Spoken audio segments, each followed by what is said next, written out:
नमस्कार छात्रों, स्वागत है आपका स्ट्रेंथ ऑफ मटेरियल के तीसरे लेक्चर में हमारे YouTube channel polytechnic semester classes में। हमने जैसा कि पिछले लास्ट लेक्चर्स में आप लोगों को properties, mechanical properties of material के बारे में कुछ बता दिया था, कुछ इंट्रोडक्शन दे दिया था। जैसे कि कुछ प्रॉपर्टीज हमने आपको बता दी थी, इलास्टिसिटी, प्लास्टिसिटी, डक्टिलिटी, इनके बारे में हमने आपको ऑलरेडी बता दिया था। यहाँ तक कि हमने आपको स्ट्रेस स्ट्रेन कर्व के थ्रू भी इलास्टिसिटी और प्लास्टिसिटी बिहेवियर के बारे में ऑलरेडी एक्सप्लेन कर दिया है, आपको बता दिया है। अब हम बाकी बची हुई प्रॉपर्टीज के बारे में धीरे धीरे आपको बताते हैं। तो जहां तक हमने आपको बता दिया था उन टॉपिक्स में आपका इलास्टिसिटी हो गया है, प्लास्टिसिटी हो गया है। अब इलास्टिसिटी प्लास्टिसिटी के बाद डक्टिलिटी हो गया है। अब हमारा बचता है ब्रिटलनेस, जिसे हम बोलते हैं हिंदी में भंगुरता। इलास्टिसिटी हो गया, प्लास्टिसिटी हो गया, उसके बाद स्ट्रेस स्ट्रेन रिलेशनशिप, होमोजेनियस और आइसोट्रॉपी, और उसके बाद डक्टिलिटी हो गया। अब नेक्स्ट टॉपिक है ब्रिटलनेस। ब्रिटलनेस क्या होता है कि किसी भी मटेरियल की वो प्रॉपर्टी जो उसमें भंगुरता प्रदान करे। भंगुरता, इसका एक्चुअल में ब्रिटलनेस का वर्ड मीनिंग भी है भंगुरता। तो भंगुरता का मतलब आप लोगों को आसानी से समझ में आ रहा होगा। आप लोग अपनी जनरल लाइफ में कई ऐसे मटेरियल देखते होंगे कि जिन पे अगर हम बल लगाते हैं या जिन पे हम फोर्स अप्लाई करते हैं तो होता क्या है कि एक्चुअल में वो मटेरियल जो होता है आपका एकदम टुकड़ों में बढ़ जाता है, चूर चूर हो जाता है, पिस जाता है। तो इस तरह के मटेरियल जो होते हैं, मटेरियल की इस तरह की प्रॉपर्टी को हम बोलते हैं ब्रिटलनेस या फिर भंगुरता। तो इसी चीज को डिफाइन करते हैं, अगर हम इंग्लिश में डिफाइन करते हैं तो कहता है brittle fracture takes place without warning and the property is generally highly undesirable. Example of brittle material are cast iron, high carbon steel, concrete, stone, glass, ceramic material and many more metallic alloys, many non-metallic alloys. अब हम बात करते हैं कि actual में brittleness कैसी property है। अब जैसे मान लो उदाहरण के तौर पे आपने कोई कांच ले लिया। अब अगर आप किसी कांच पे बल लगाते हैं तो क्या होता है, हमने रबर लिया था, हमने इलास्टिक लिया था, तो हमने इलास्टिक पे जब बल लगाया था हमने उसको छोड़ा तो वो अपनी वास्तविक स्थिति में वापस आ जा रहा था, या फिर तो वो इलास्टिसिटी हो जा रहा था, या फिर हम एक पर्टिकुलर पॉइंट के बाद से ज्यादा जब बल लगा रहे थे तो उसमें कुछ ना कुछ स्ट्रेन डेवलप हो रहा था, या फिर कुछ ना कुछ विकृति आ रही थी जिसको हम रेजिडुअल स्ट्रेन बोल रहे थे, और उस नेचर को हम बोल रहे थे प्लास्टिक नेचर। डक्टिलिटी क्या होता था कि हम मान लो स्टील ले लेते थे, हमने सरिया ले ली या फिर कोई वायर ले लिया, तन्यता हमने जब उसको खींचा तो खिंचाव जो हो रहा है उसकी डायमेंशन में अलोंग द लेंथ, जिस लेंथ में मतलब जिस डायरेक्शन में हम बल लगा रहे हैं, जिस दिशा में हम बल लगा रहे हैं उसी दिशा में खिंचाव जो तन्यता है, जो तन रहा है, उसको हम बोल रहे थे डक्टिलिटी। ठीक है, उसी तरीके से कुछ मटेरियल ऐसे होते हैं जिन पे हम बल लगाते हैं तो उनमें किसी तरीके का कोई तनाव उत्पन्न नहीं होता है, इनफैक्ट वो फ्रैक्चर कर जाते हैं बिना किसी भी प्रायर स्ट्रेन के, मतलब कि उनमें किसी तरीके का कोई और स्ट्रेन डेवलप नहीं होता और वो पूरी तरीके से टुकड़ों में बढ़ जाते हैं, चूर चूर हो जाते हैं। उदाहरण के तौर पे कांच लिया हमने, कांच में जब कभी भी हम बल लगाएंगे तो उसमें ना किसी तरीके का तनाव उत्पन्न होगा, ना ही उसकी लंबाई में परिवर्तन आएगा, ना ही उसकी चौड़ाई में परिवर्तन आएगा। उसके अपोजिट जैसे ही हम उसमें बल लगाते हैं वो उसका नेचर ब्रिटलनेस होने की वजह से वो भंगुर हो जाता है, वो टुकड़ों में बढ़ जाता है, चूर चूर हो जाता है। ऐसे ही कुछ प्रॉपर्टी कंक्रीट की होती है, ऐसे ही कुछ प्रॉपर्टी स्टोन की होती है। जब कंक्रीट पे हम बल लगाते हैं तो कंक्रीट को भी बल लगाते हैं तो without prior information, without prior warning, बिना किसी जानकारी की, बिना पहली वार्निंग के ही जब उसमें एक पर्टिकुलर फोर्स के बाद वो टुकड़ों में बढ़ जाए, चूर चूर हो जाए, पिस जाए, तो उस तरीके के बिहेवियर को हम बोलते हैं ब्रिटलनेस, उस तरह के बिहेवियर को हम बोलते हैं भंगुरता। ठीक है, इलास्टिसिटी में खींच रहे थे, वास्तविक स्थिति में वापस आ जा रहा था। प्लास्टिसिटी में खींच रहे थे, वास्तविक स्थिति में वापस तो आ रहा था, लेकिन कुछ ना कुछ रेजिडुअल स्ट्रेन डेवलप हो जा रहा था, कुछ ना कुछ उसमें स्ट्रेन आ जा रहा था। ठीक है, उसमें लंबाई में परिवर्तन आ जा रहा था, डायमेंशन में चेंज आ जा रहा था। डक्टिलिटी में क्या था कि तनने की क्षमता किसी भी मटेरियल की, चाहे वो स्टील हो, चाहे वो वायर हो, या फिर कोई भी ऐसा मटेरियल जिसको हम खींचे और वो खिंचता चला जाए और एक पर्टिकुलर पॉइंट तक खींचे जब तक कि उसमें फ्रैक्चर ना आ जाए, उसमें फेलियर ना आ जाए, कब कौन स्ट्रक्चर ना फॉर्म हो जाए। ठीक है, तो उस तरीके के नेचर को हम बोल रहे थे डक्टिलिटी या तन्यता। ब्रिटलनेस में किसी भी तरीके का कोई तनाव, किसी तरीके का कोई डायमेंशन चेंज नहीं होता है। इसमें अचानक से ही एक पर्टिकुलर पॉइंट के बाद वो अचानक से फेल कर जाएगा, वो चूर चूर हो जाएगा, वो भंगुर नेचर का है। ठीक है, इसलिए इसको हम बोलते हैं भंगुरता। क्या बोलेंगे? भंगुरता। ये प्रॉपर्टी क्या कहलाती है? भंगुरता। अब हम अगली प्रॉपर्टी की तरफ चलते हैं। अगली प्रॉपर्टी है मैलिएबिलिटी। मैलिएबिलिटी को हिंदी में बोलते हैं आघात वर्धनीयता। आघात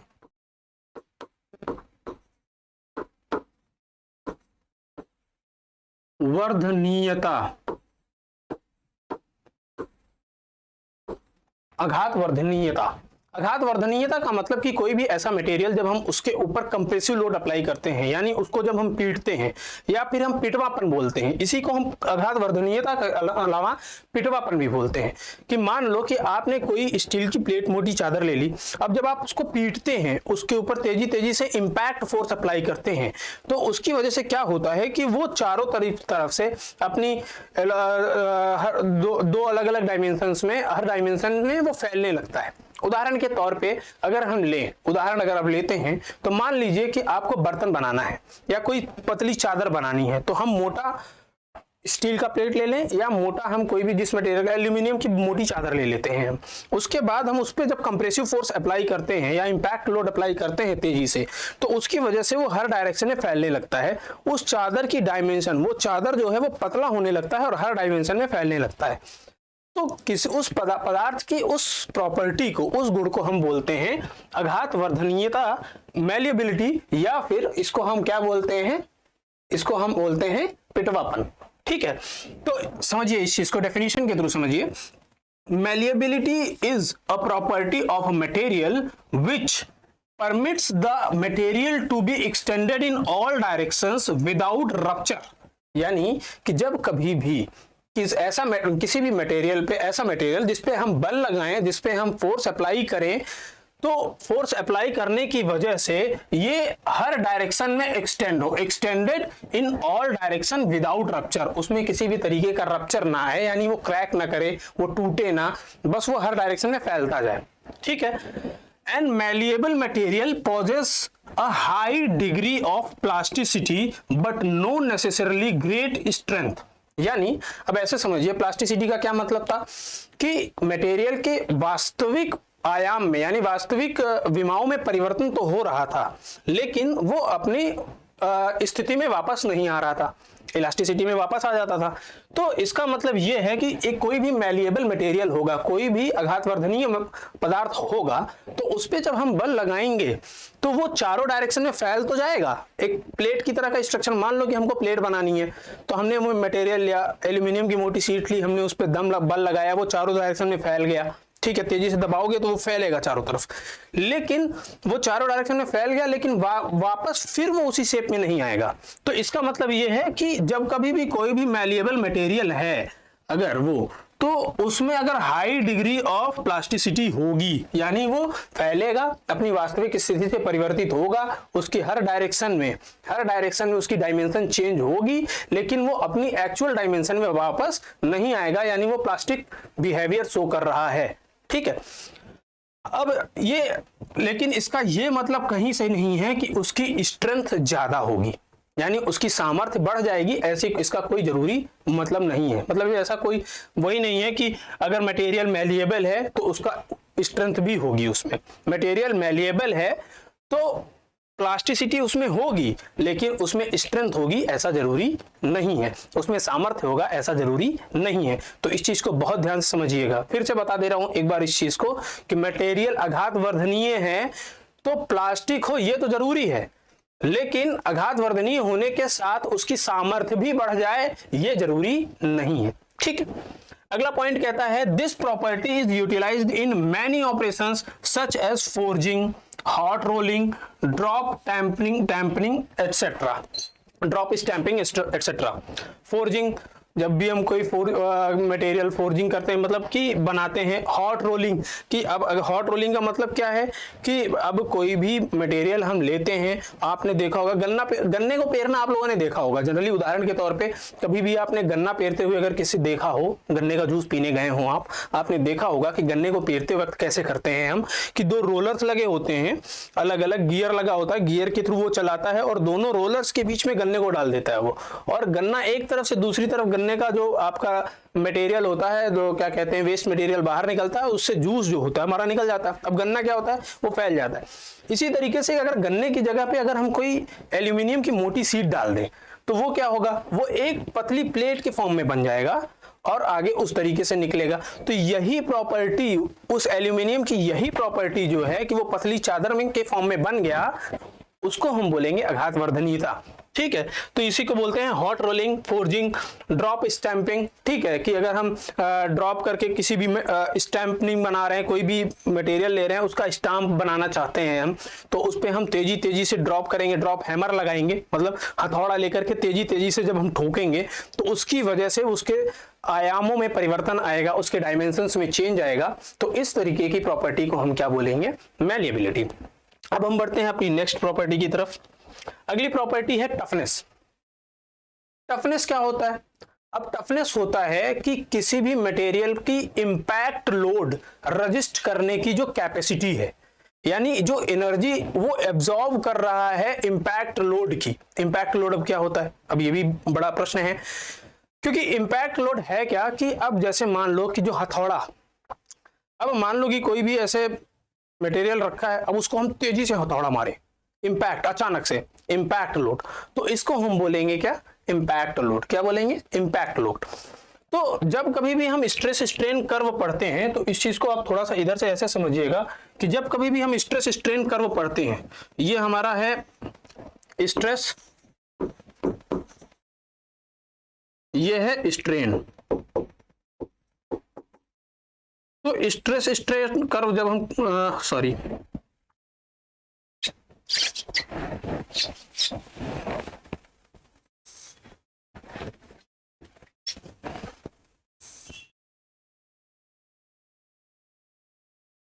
तो ये हम स्ट्रेस स्ट्रेन कर्व कुछ इस तरीके से हमारा बनता है, इस तरीके से स्ट्रेस स्ट्रेन कर्व बनता है, जहां पे ये होती है हमारी इलास्टिक लिमिट।